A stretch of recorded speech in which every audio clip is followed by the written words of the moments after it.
Black patriarch. Last night's Democratic debate was so terrifying. I did not realize until last night that Pete Buttigieg wants to give reparations to the children of illegal aliens stopped at the border. Reparations. I mean, it's awful. Because we're just rolling in money. Americans have no problems with, debt, health care, paying bills. No, let's just lavish it on illegal aliens. This is just driving me absolutely bananas, Stacey. There's one group in America that I don't even want to forget reparations. That's a silly idea. But set asides, preferences, laws prohibiting discrimination against one group, the descendants of American slaves. Everybody else, all the immigrants, sorry, you're in the same boat with us. Well, and you and I have discussed this before, how you've laid it out systematically in your books, how we are actually one people group now. After hundreds of years of being here together and intermingling, we are a distinct, unique people group related to one another on a genetic level now. It's in our DNA. And so we shouldn't, not only should we not give reparations to people from outside the country, but the entire idea of reparations is moot now. We really need to look to the future. I'll give you the final word on that. Yes, look to the future, though. African Americans will always, while fully integrated, fully part of what America has become and what it is, always special, always a special group. African Americans got the short end of the stick for a couple hundred years. And by the way, most immigrants aren't like this, so I'm not being insulting to immigrants. I'm insulting bossy immigrants. But you arrive on Friday, and on Monday you're pointing out, well, I see no Asians on the evening broadcast. No, I'm sorry, don't want to hear it from you. African Americans, yes. Nobody else.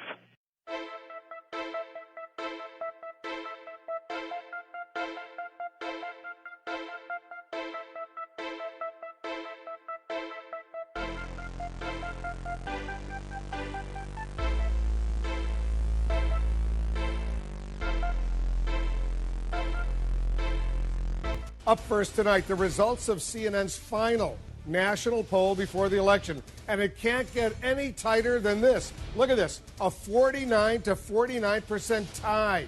A tie among likely voters. Given the poll sampling error, the popular vote could still go, obviously, either way.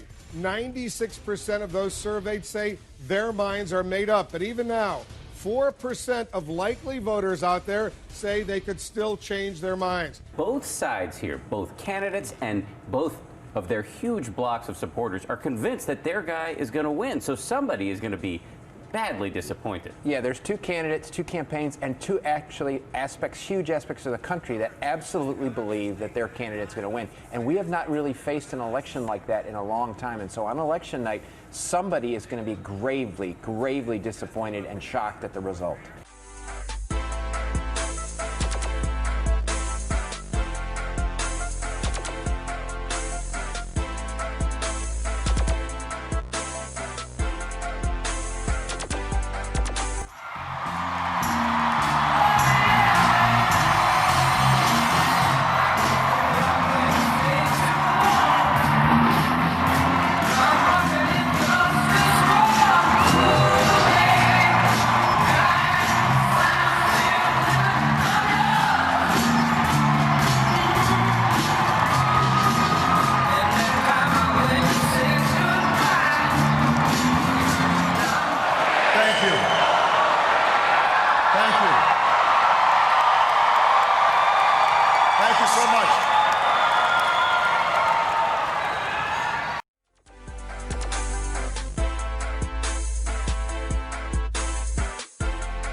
It's a changing country. The demographics are changing. It's not a traditional America anymore. And there are 50% of the voting public who want stuff. They want things. And who is going to give them things? President Obama. He knows it, and he ran on it. And whereby 20 years ago, President Obama would have been roundly defeated by an establishment candidate like Mitt Romney. The white establishment is now the minority. The white establishment is now the minority. When you talk about those swing states, those battleground states, people thought they were going to be a lot closer. I know a lot of people, even as late last week, people thought, for instance, Florida wasn't even the swing state to watch, really, because it was comfortably Romney. It was leaning Romney, and even it's not. It's leaning Obama. No, but our numbers, as you indicate, we're not leaning Romney. So I mean, it was interesting to see. Look, I think we're talking about several things. The recipe of the electorate is changing. There was a greater Latino vote, and we've seen. Look, Barack Obama didn't get in the battleground states what he got 4 years ago. They were all closer, so he wasn't as strong in his re-election effort as he was as candidate Obama 4 years ago. But the recipe of the electorate, the ingredients had shifted a little bit. So in some states, he, in a sense, outperformed what he would have in an 08 electorate, particularly among Latino voters. And that was a major problem, not only in Florida, but in other states as well. Even in North Carolina, it didn't tip the state for Obama, but it made it much closer than it would have been.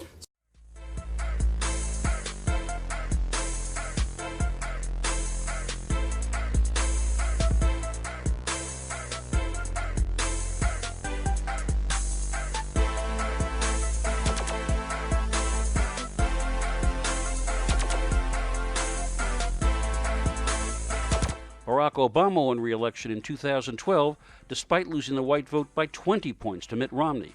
Obama won with huge majorities of blacks, Hispanics, and Asians, who are now a bigger slice of the electorate. And now we are the big tent party, and we represent the breadth and the diversity of this country.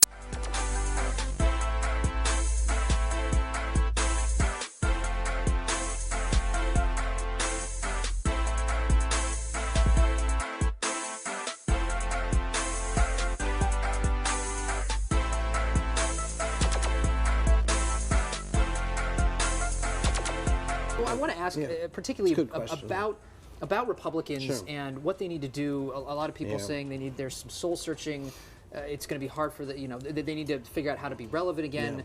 And yet, really, I'm wondering, look, if they flip on immigration policy, Neil King a second ago was saying, look, there's a lot of Republican policies that may line up with where some Latino voters fall up, except on immigration.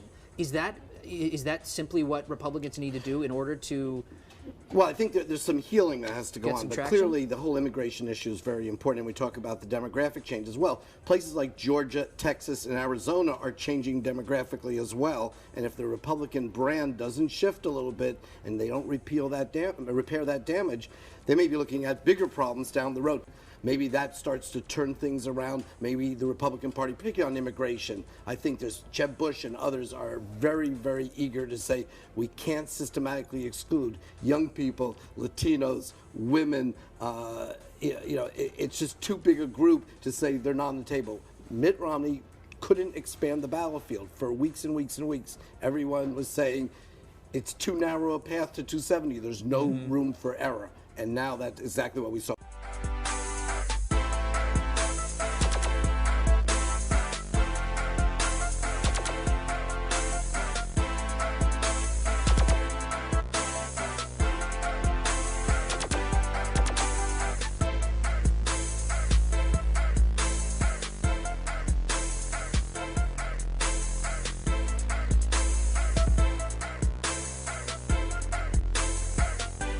Here's what I do. You tell me where I'm wrong, okay? So I say, in the Hispanic American community, there's a big traditional wing among Hispanics, all right? Traditional people who would respond to the self-reliant, smaller government message. People work hard. No, that's the rumor. We're never going to get 51% that way. I'm saying there's enough of those people to make it worthwhile for me to outreach. No. You say no. Well, the Republican Party is doing well at the state and local level, but you can't be a national governing majority party when you consistently lose young people, women, Hispanics and Latinos, other minorities, and modest income and blue-collar workers. That is not a formula for a national majority. And if you keep pushing a product and keep losing, eventually you got to get a better product or better marketing. I am here to announce that I am officially endorsing Ted Cruz to become the first Hispanic president of the United States.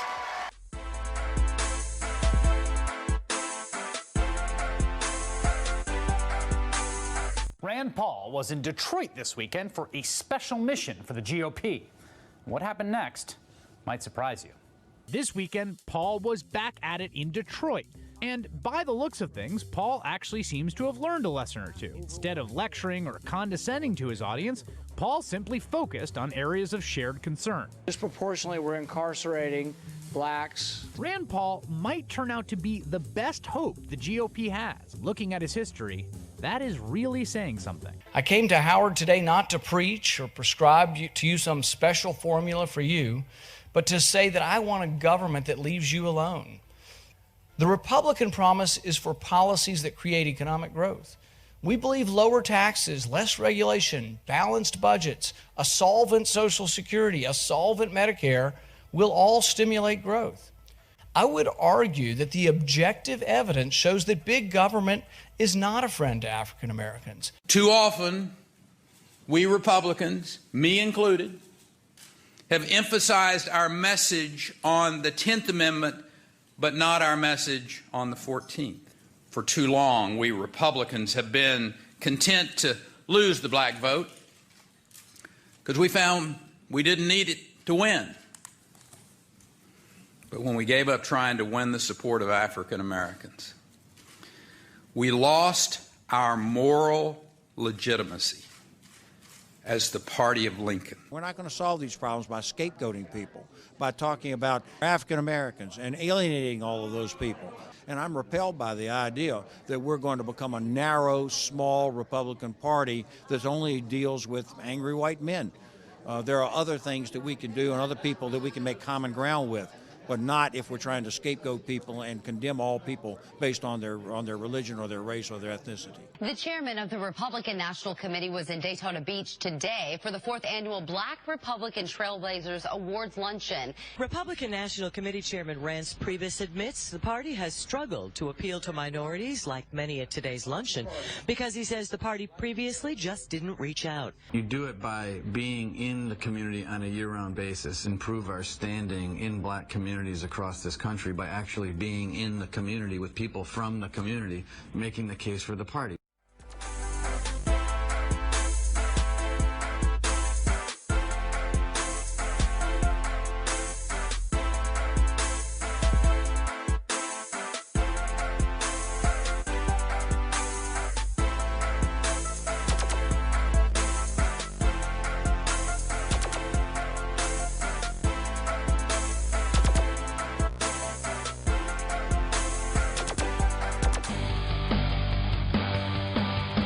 Campaign was unlike any other. When Mexico sends its people, they're not sending their best. They're bringing drugs, they're bringing crime, they're rapists. This was not how candidates normally spoke. Pundits announced his campaign dead on arrival. How should Republicans handle Donald Trump? Ignore him. He's not going to win the Republican nomination. I really don't think that it's what the Republican Party needs.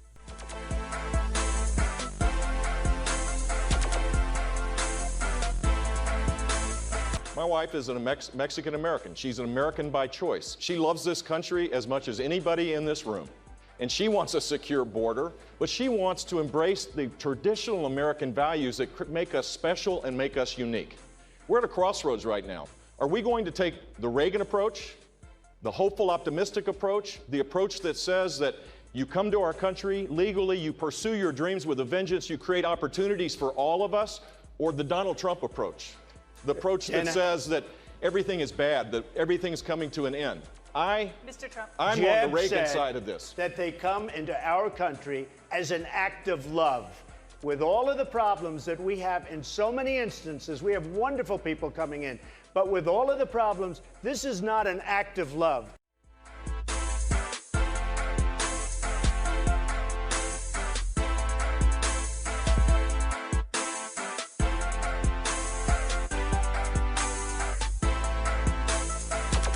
You can get back on your meds now. There's a lot of fun up here tonight, I have to tell you.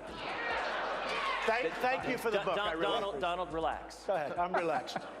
You're the basket case. Go ahead. Go ahead, don't get nervous.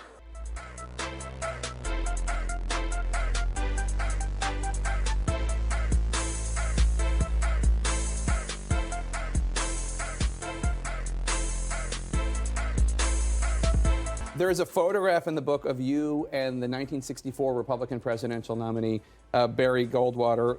How do you think your party is perceived today by minorities when it comes to standing up for them? Well, Goldwater had a lot of other virtues, but it did define our party for at least African-American voters, and it still does today. That was a complete shift that occurred that year. We've never been able to get them back. And so I think it was a defining moment for Republicans. Do you worry at all that your nominee now, Donald Trump, will do to Latino voters what Barry Goldwater did to African-American voters? I do. And I think that the attacks that he's routinely engaged in, for example, going after Susana Martinez, the Republican governor of New Mexico, the chairman of the Republican Governors Association, I think was a big mistake. You worried that Barry Goldwater would leave a stain on the party. Are you worried that Donald Trump's going to leave a stain on the party the way Goldwater did? I am concerned about the Hispanic vote. America's changing. When Ronald Reagan was elected, 84% of the American electorate was white. This November, 70% will be. I think it's a big mistake for our party to write off Latino Americans. They're an important part of our country and soon to be, if not already, the largest minority group in the country. And so I am concerned about that. And I hope he'll change his direction on that.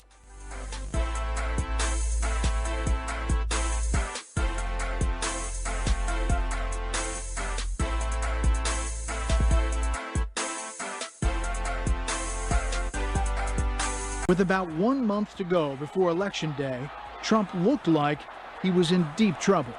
Donald Trump will be the 45th president of the United States, winning the most unreal, surreal election we have ever seen.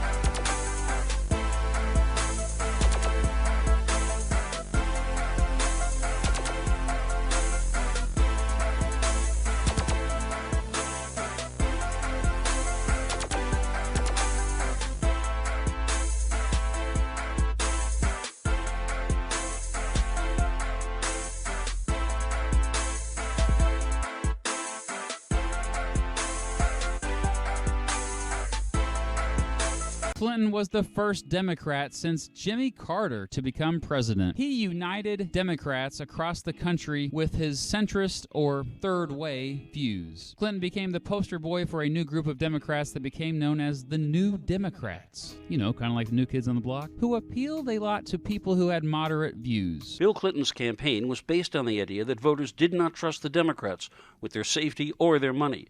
He promised a different agenda. Middle-class tax relief, ending welfare as we know it, tougher on crime, pro-death penalty.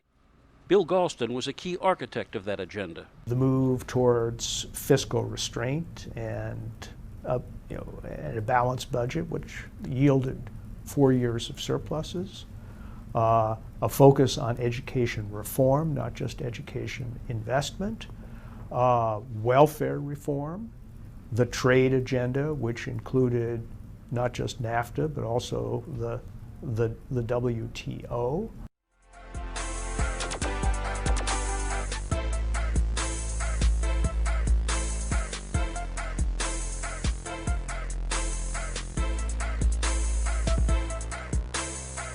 The way Republicans win is by driving up the white vote. It is not by appealing to women or Hispanics or blacks. In fact, those groups are going to start fighting among one another. When blacks so you would figure write out off the Hispanic American vote? Not write off, but how about for once appealing to your base? The Democrats don't obsess on how do we get gun rights voters to support us a tiny bit more? How do we get pro-lifers to support us? Let's get a slice of the evangelicals. The Republicans have been tricked into a suicidal electoral strategy. If Romney had gotten 71% of the Hispanic vote, which, by the way, Bush didn't get. He got, what, 40? No, it was less than 40. But he didn't get 51, and if you're not getting 51%, you're losing. Okay. And that was turning his entire White House over into an Hispandering operation. Here's how I see it. Wait a second, let me just finish the one Romney thing. If Romney had won 71% 50% of the Hispanic vote, he still loses. If he had got 4 points more of the white vote, he would have won. Just walk away from the whole crew. That's what Reagan did, and he won the biggest landslide in history. He got the smallest black vote of any president between LBJ and Obama. That is amazing. And he won the largest electoral landslide in history. But back then, the Hispanics weren't as powerful. It's not Hispanics. He was ignoring the only vote that counted, the black vote.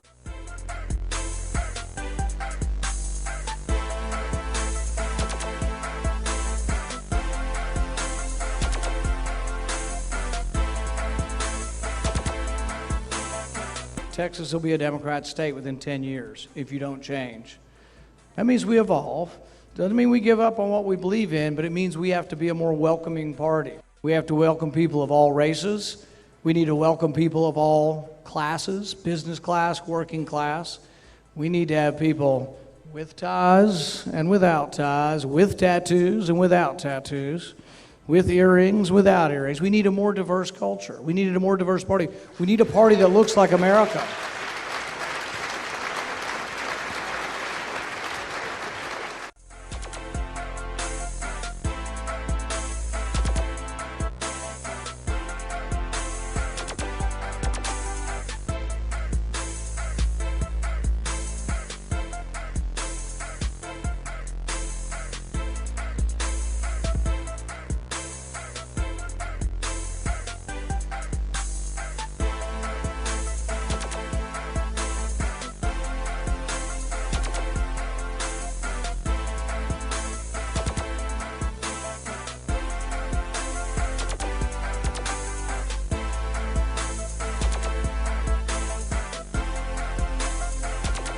Now it's time for my word. Do your duty. Make more babies. That's the lesson drawn out of two interesting stories over the last couple of days. First, a story yesterday that half of the kids in this country under 5 years old are minorities. By far the greatest number are Hispanic. Know what that means? 25 years and the majority population is Hispanic. Why is that? Well, Hispanics are having more kids and others, notably the ones Hispanics called gabachos, white people, are having fewer. Put it bluntly, we need more babies. We mentioned a moment ago, new numbers from the U.S. Census Bureau tonight are projecting America will become more diverse more quickly than was previously thought. The experts now say minority groups will become the majority in the United States by the year 2043. The Census Bureau reports that while whites make up 2/3 of the population today, minorities as a whole will outnumber whites by 2042. By 2050, the country will be 46% white. Ann Coulter is here, a conservative commentator, attorney, and author of the new book, Adios, America, the left's plan to turn our country into a third world hellhole. You are afraid of the browning of America. No, I mean, the browning of America phrase, that isn't my phrase. Obviously, these people aren't reading liberal magazines, web pages, or watching MSNBC. This is something that is constantly celebrated on the left. Ha ha, white America, you're dying off. And that's it. Then liberal policies win. Well, first of all, this was a specific plan to change the demographics in America in a way no country has ever been changed. Whose plan? Well, Teddy Kennedy's, the 1965 Immigration Act, and it was backed by a lot of Democrats, whom I quote in the book, lying the about Democratic it. voting rolls? Oh, yes, to help the Democrats, and they brag about it.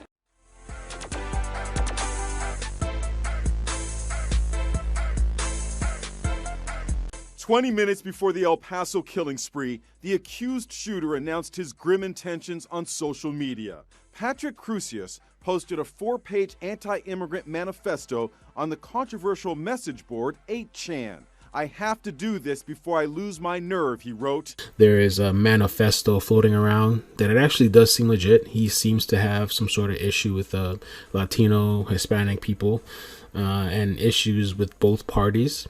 They said supposedly he was like a Trump supporter on Twitter. Then there's people saying that he pretended to be and he was really a Democrat. And it just gets into this whole messy phase where it almost, to me, it doesn't even matter. That's not even really the issue, right? The gunman's name, by the way, is Patrick Crusius. He used an assault rifle, so they're calling for the gun ban, the assault rifle ban. And, well, the interesting thing, too, is that he was taken without any issues. So the police had no problems taking him in. You would think somebody that killed 20 people would somehow go into like some sort of mass shooting fight with police. But apparently that wasn't the case, and police just handcuffed him.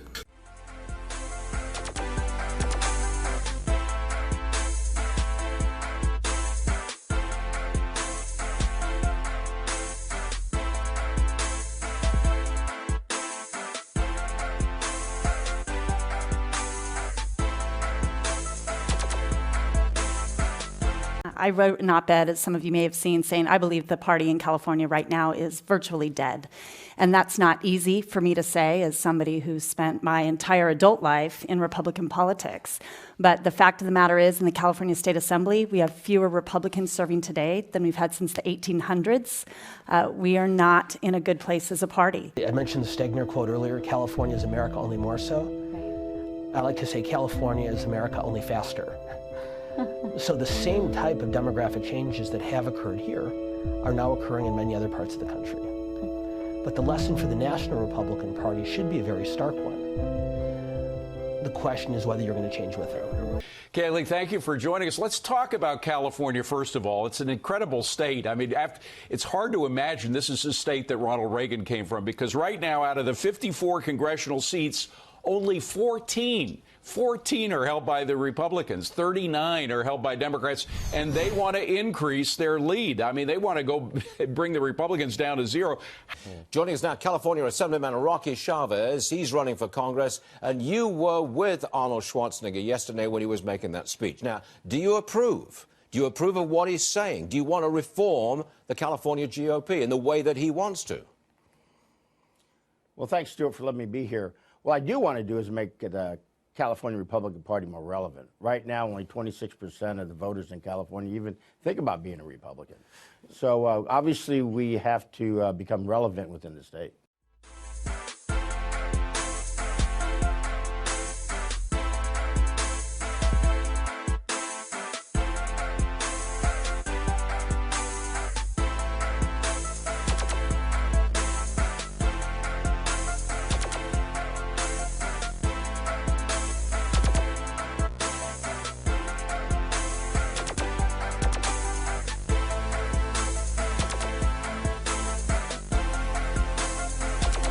Last night on The Factor, Megyn Kelly and I debated the concept of white privilege, whereby some believe that if you are Caucasian, you have inherent advantages in America. Talking Points does not believe in white privilege. However, there is no question that African Americans have a much harder time succeeding in our society than whites do. But the primary reason is not skin color, it's education, and not only book learning. Here are the facts. According to the Bureau of Labor Statistics, the unemployment rate for black Americans is 11.4%. It's just over 5% for whites, 4.5% for Asians. So, do we have Asian privilege in America?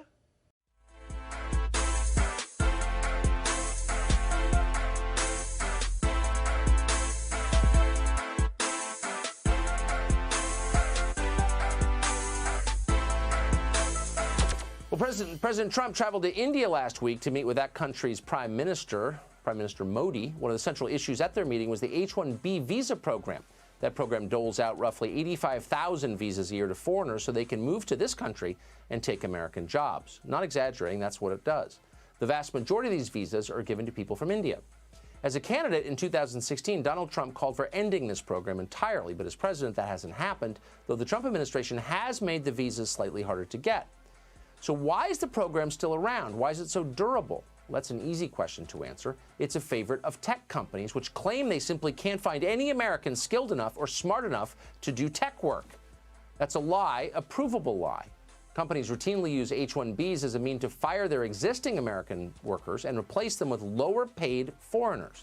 Often the fired workers are made to train their replacements before they're terminated. The process for the replaced workers is painful and humiliating. Company executives tell them they're being reassigned to a completely new company with a new role that consists of training people to do the job they once did. When they're not needed anymore, they're cast aside. Their goal is to offshore as much as they can to low-cost countries. Many companies say that the foreign worker visa program helps U.S. companies deal with the worker shortage. You would not be firing workers if you really had a shortage. Many tech companies say that the H-1B hires are smarter than Americans and better workers, too. One former worker wasn't convinced. Some of the folks that we work, they are very sharp, but we've got some if they were dumber, we would have to water them twice a week.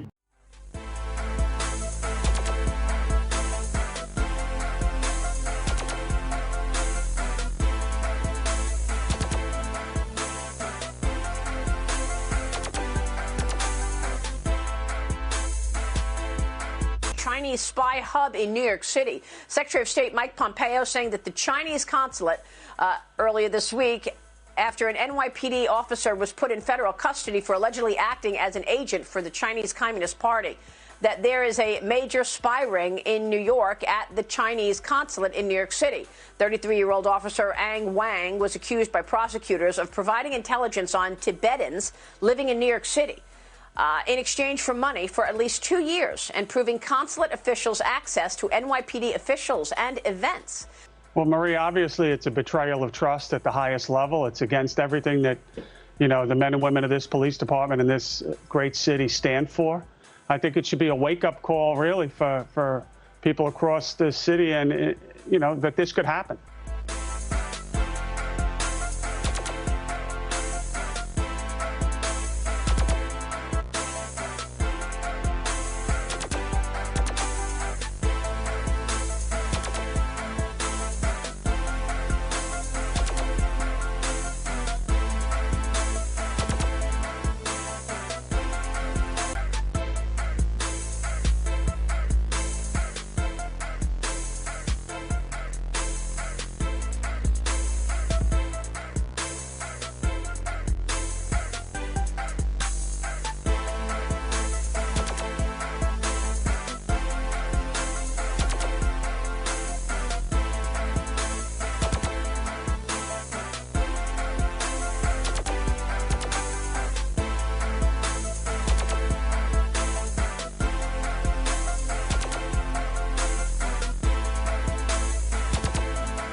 Many Americans think of the Latino population as one homogeneous community, often associated with the Democratic Party. But that isn't the reality. In South Florida, generations of Cuban exiles have long been staunch conservatives, due in part to their experience with the communist Castro regime.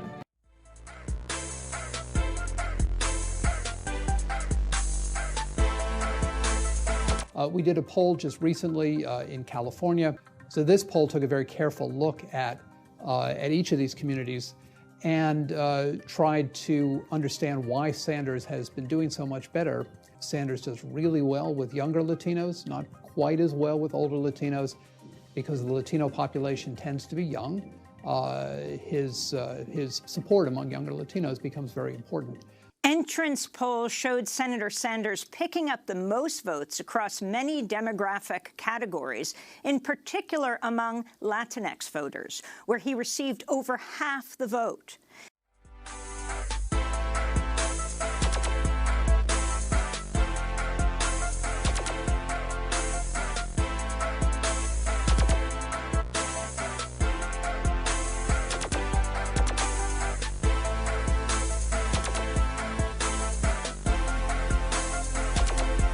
Kind of a provocative comment in your new book here, Mugged, and I think it's on page 151. You write that various groups, feminists, gay rights groups, and those who are defending immigrants have commandeered the black civil rights experience. Yes. What do you mean by that? Yes, I'm glad you asked that because I think it's one of the most important points of the book. I mean, I think the way liberals have treated blacks like children, and many of their policies have been harmful to blacks. At least they got the beneficiary group right. We do have to, I mean, we shouldn't.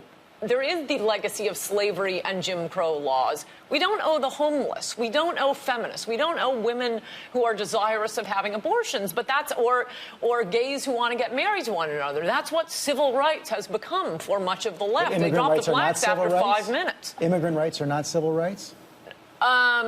No, I think civil rights are for blacks. See, this is essentially the problem, and the Republicans What have we done to the immigrants? We owe black people something. We have a legacy of slavery. Immigrants haven't even been in this country. But that's why the Democrats are dropping the blacks and moving on to the Hispanics, because they're a larger group of Hispanics now. But could I just say to Jorge, I hate to disagree with you when you're attacking President Obama, but I think the point on immigration is you can have open borders or you can have a welfare state. You cannot have both.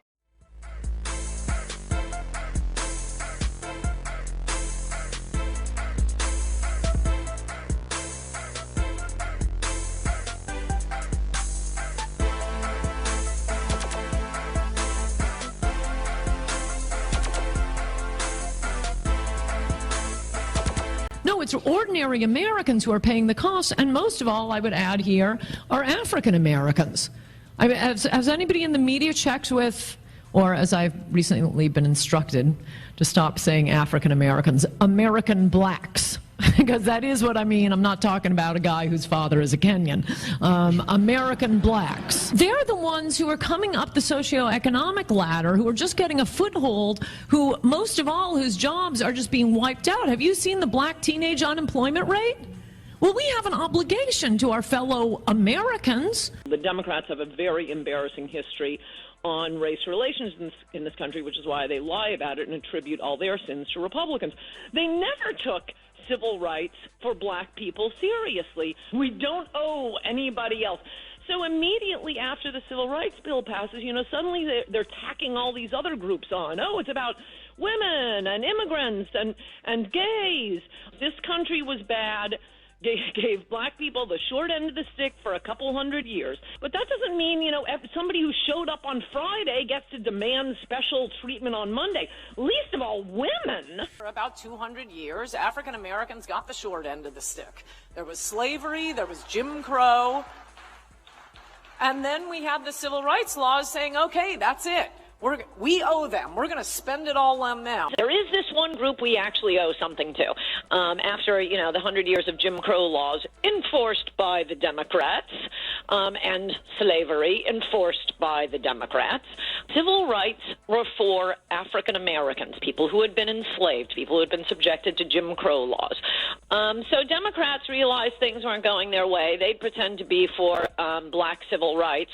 They'd already moved on to, let's use it to prevent discrimination against women. Let's use it to prevent discrimination against gays. I mean, they dropped blacks in 10 seconds. I do not understand why more foundational blacks in America are not more enraged about their history being piggybacked on by, every group with a grievance.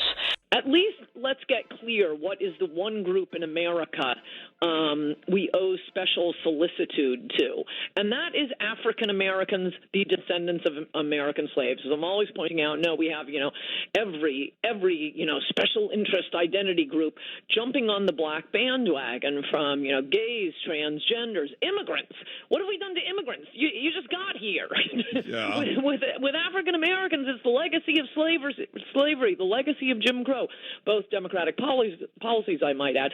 But of all the groups demanding special treatment because of their group identity, women have got to be the most absurd.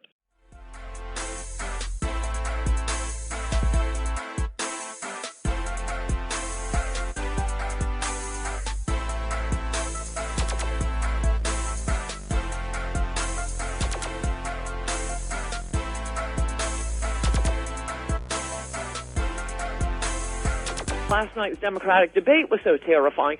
I did not realize until last night that Pete Buttigieg wants to give reparations to the children of illegal aliens stopped at the border.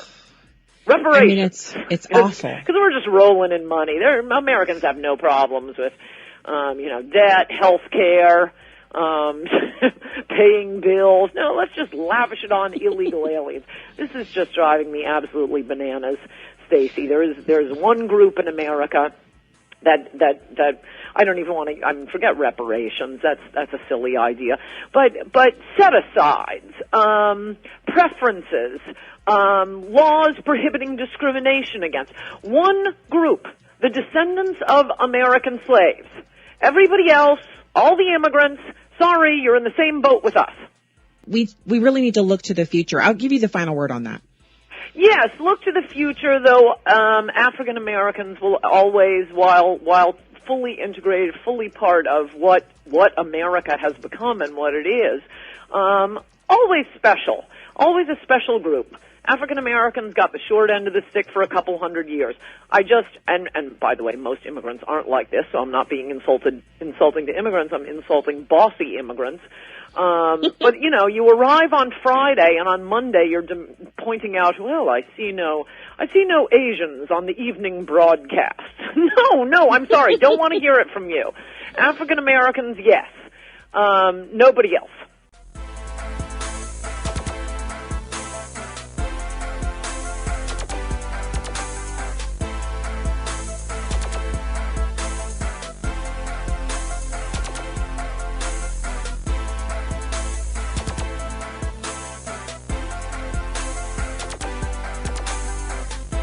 folk right now constitute about 25% of the voting population, Democratic Party.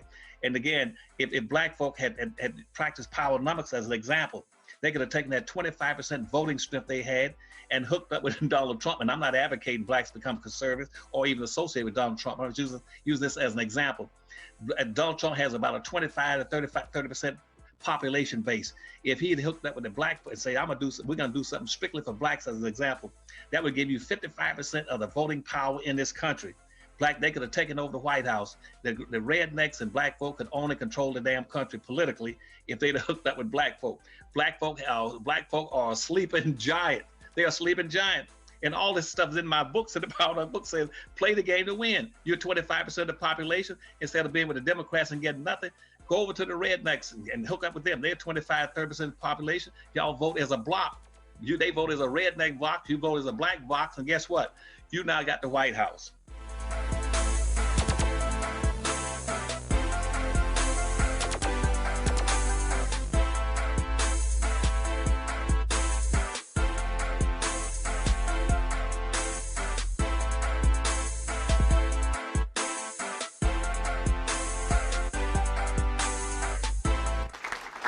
Thank you all very much. The members of Congress and distinguished guests, my fellow Americans, we gather here today to right a grave wrong. More than 40 years ago, shortly after the bombing of Pearl Harbor, 120,000 persons of Japanese ancestry living in the United States were forcibly removed from their homes and placed in makeshift internment camps. This action was taken without trial, without jury. It was based solely on race, for these 120,000 were Americans of Japanese descent.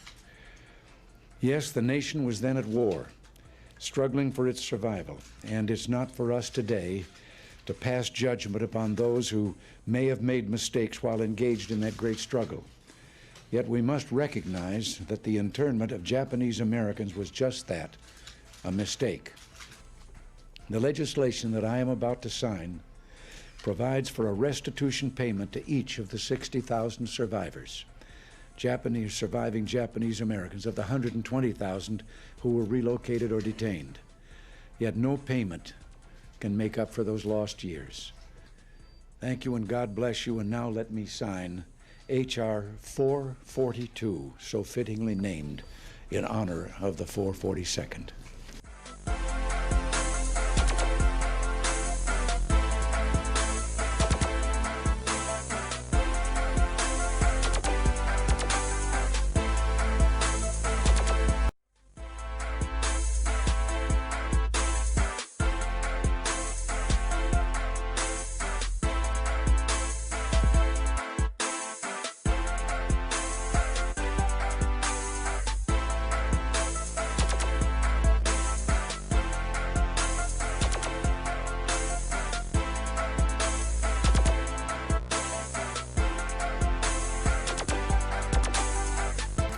How Republicans can get behind reparations. I'm telling you, my friends, hear me out before you hang up and scream bloody murder. Hear me out. I was thinking about this. We're going to make good for those who came before and were held back. There's no way around that. They were held back. And the way that you can do this, you just say, we're going to do it based on the fact that these people, black and white, I don't care if Robert Johnson, he's going to have to pay too.